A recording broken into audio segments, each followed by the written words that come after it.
A maneira como o Senhor responde, eles estão perguntando: quando é que começa? Quando começará? E Jesus está dizendo: já chegou. Ele já está entre vocês. Entretanto, eles falhavam por ver. Eles falhavam em ver por quê? Quando lemos em João capítulo 3, versículo 3, lemos: em resposta, Jesus declarou: digo-lhes a verdade, ninguém pode ver o reino de Deus se não nascer de novo. Para se compreender a questão do reino de Deus, faz-se necessário o novo nascimento. O novo nascimento nos coloca numa condição que nós podemos enxergar o projeto de Deus como um todo. Aquelas pessoas rejeitavam a Jesus e, consequentemente, não tinham um novo nascimento. Isto é, a experiência de reconhecer quem era Cristo, de crer quem era Cristo, de reconhecer que Ele é o Senhor e que seu reino tinha começado. Eles eram incapazes de ver a chegada do reino. Mas não somente isso, isso é uma característica de quem ainda não teve a experiência com Cristo. Paulo, quando escreve em 1 Coríntios capítulo 2, versículo 14, diz: quem não tem o Espírito não aceita as coisas que vêm do Espírito de Deus, pois lhes são loucura e não é capaz de entendê-las, porque elas são discernidas espiritualmente. Eles não tinham crido em Cristo, eles não tinham o Espírito de Cristo, eles eram incapazes de perceber e entender que Jesus era o Rei e que Ele já tinha um reino.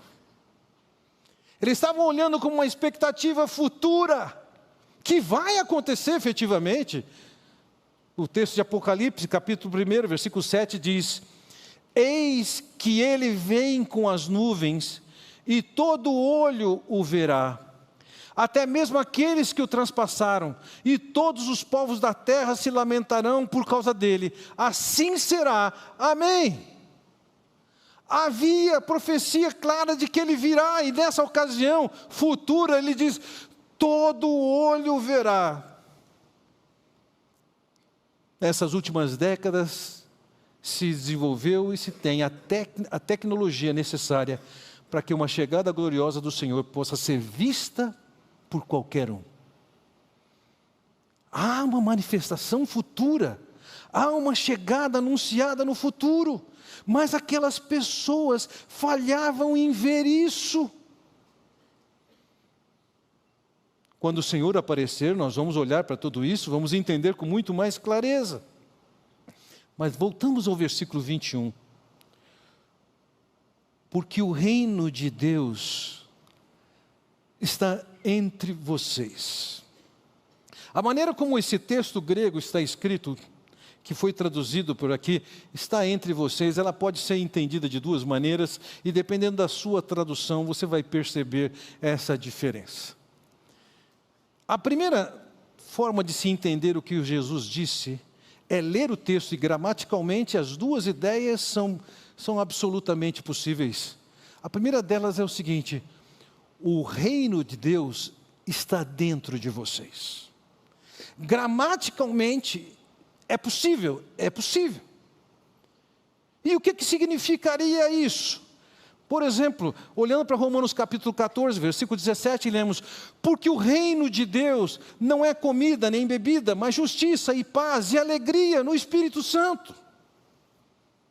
A ideia de que o reino de Deus, ele se manifesta com realidade dentro de nós, quando ouvimos a mensagem de Cristo, entendemos quem é Ele, e resolvemos que devemos obedecê-lo. A ideia de fazê-lo rei, torná-lo rei, entronizá-lo em nossos corações, não é que nós vamos tornar Jesus mais rei, mais senhor, mais autoritário, com autoridade do que ele já tem, não. Aqui tem uma expressão de que o seu reino, sua autoridade, se estende a mim, de forma que na minha vida vem a marca da justiça, da paz e da alegria do Espírito Santo.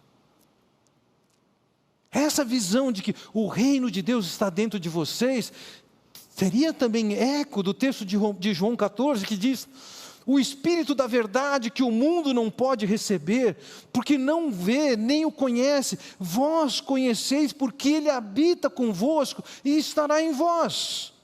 Respondeu Jesus, versículo 23, se alguém me ama, guardará a minha palavra, e meu Pai o amará, e viremos para Ele e faremos nele morada.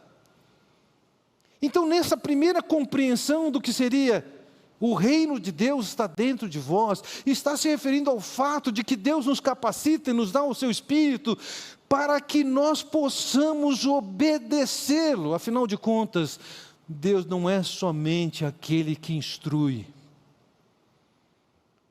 Deus é também aquele que capacita a obedecermos às suas orientações.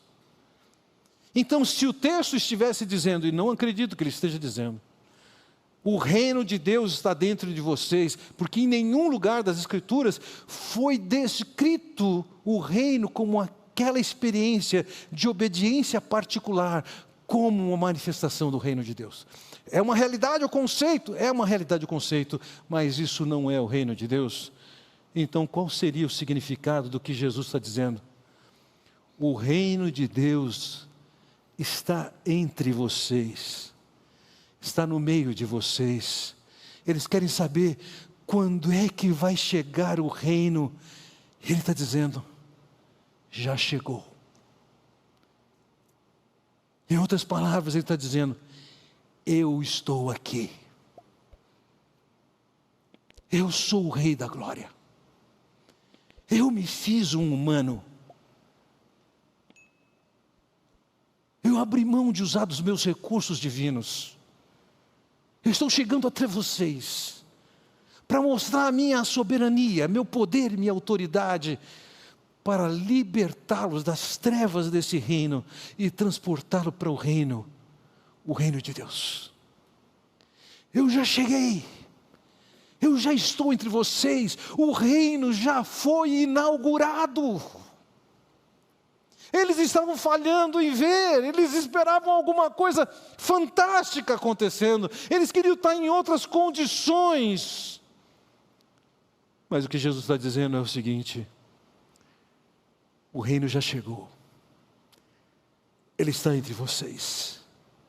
Ele estava se referindo à vinda do Cristo, do Filho de Deus, em forma humana, sem pecado, para ser crucificado, ser o instrumento de justiça de Deus, pagando e julgando o pecado de cada um na pessoa do Senhor Jesus Cristo.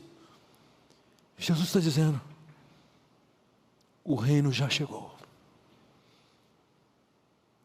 O que eles estavam vendo e não reconheciam, não era suficiente para reconhecer que o Messias tinha chegado para resgatar o mundo das trevas espirituais para participarem do reino de Deus.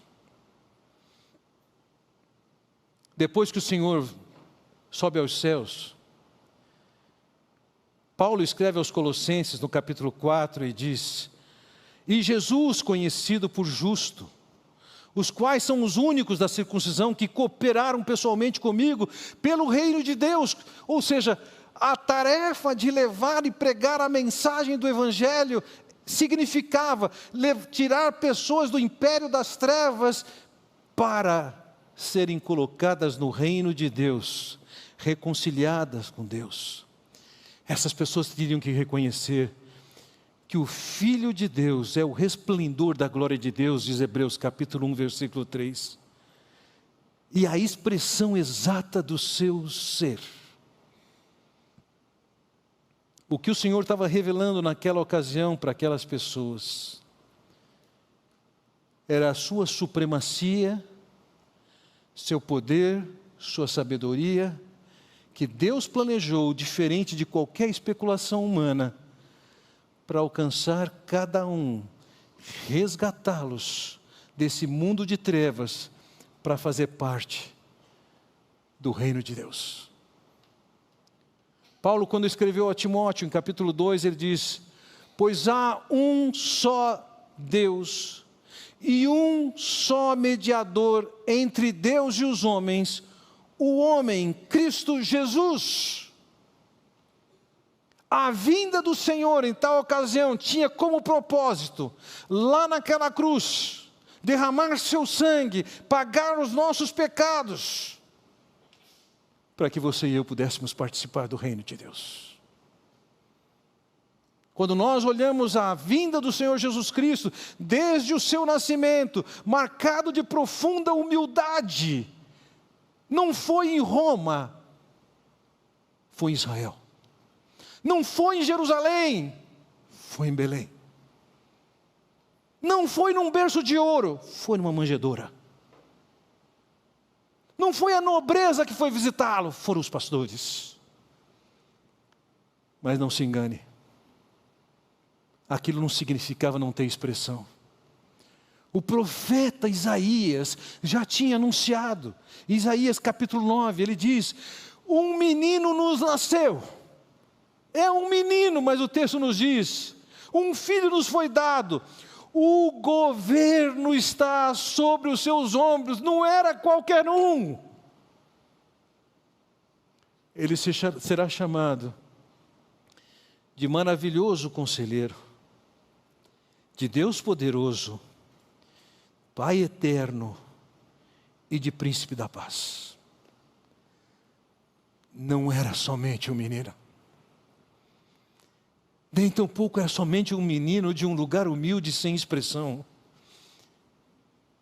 Era o Deus da glória que vem até nós em forma humana para nos resgatar.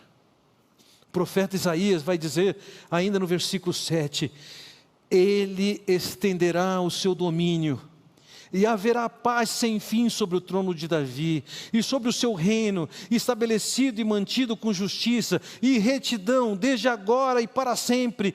O zelo do Senhor dos exércitos fará isso. Vocês querem saber quando é que vai chegar o reino? O que caracteriza a inauguração do reino? Como vai ser a cerimônia de abertura do reino? Jesus está dizendo, já aconteceu. Não é como vocês esperavam. É um menino, é um Deus que chega em forma humana, mas não é qualquer um. Caros, naqueles dias Roma tinha poder e mostrava seu poder com um pouco mais de luta ou menos de luta, dominando todos os lugares mais rebeldes. Germânia deu um trabalho tremendo para o Império Romano, mas foi subjugado. Gália deu um trabalho tremendo para os romanos, mas foram subjugados. Não seria um menino que teria nascido em Belém e criado em Nazaré da Galileia, que de alguma maneira poderia sobreviver à ação romana. Jesus está dizendo, o reino já chegou. E nessa primeira etapa, ao contrário da glória que vocês podem esperar, eu estou mostrando os sinais, o reino já chegou. E a prioridade número 1 do reino de Deus é levar os pecados de vocês naquela cruz. O reino já chegou. Eles eram incapazes de ver. Será que você é capaz de ver de que Jesus nós estamos falando aqui? Quando Jesus diz para eles, o reino está entre vós, estava dizendo para eles, não esperem para crer que o reino vai começar com uma manifestação gloriosa. O reino está entre vós.